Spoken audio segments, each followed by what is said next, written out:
For centuries, the rhythm of life was dictated by the sun and the seasons. Societies were built on the sweat of manual labor, with hands tilling the soil and harvests shaping destinies. But then, something shifted.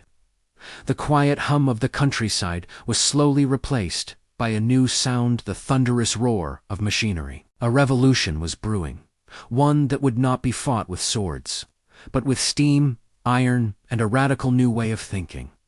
Welcome to the birth of the modern economy. This transformation wasn't just about inventing new gadgets. It was fueled by a powerful force: investment.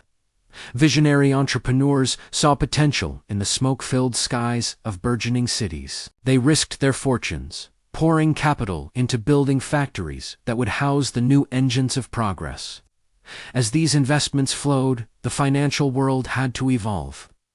Early banking systems emerged, creating sophisticated networks of credit and capital that allowed ideas to become reality. The profit motive became the driving force of society, creating immense wealth and new social structures.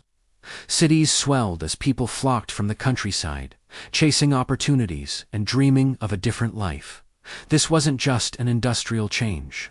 It was a complete rewiring of societal values, where innovation and financial risk could lead to unprecedented rewards. With factories humming and capital flowing, the next step was to scale up.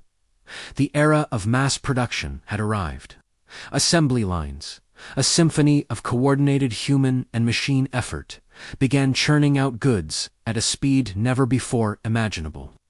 What was once a bespoke, handcrafted item could now be made by the thousands, accessible and affordable to a growing consumer base. But where would all these products go? The answer was simple: everywhere. New transportation networks, like railways and steamships, stitched the globe together. Trade routes expanded, carrying manufactured goods from industrial powerhouses to the farthest corners of the world.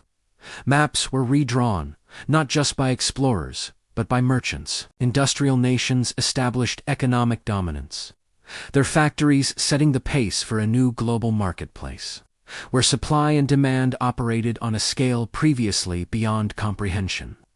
The echoes of this revolution still shape our world today. The financial systems that funded those first factories evolved into the complex world of modern capitalism we know now, with global stock exchanges and multinational corporations driving economic growth. The mass production of goods gave rise to something entirely new: consumer culture. The first department stores opened their doors, dazzling shoppers with an incredible variety of products. Advertising began to whisper promises of a better life through consumption, laying the groundwork for the brand-obsessed world we inhabit.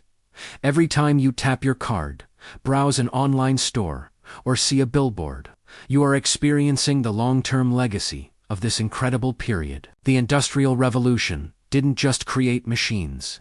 It created the economic system we live in today. Thanks for watching.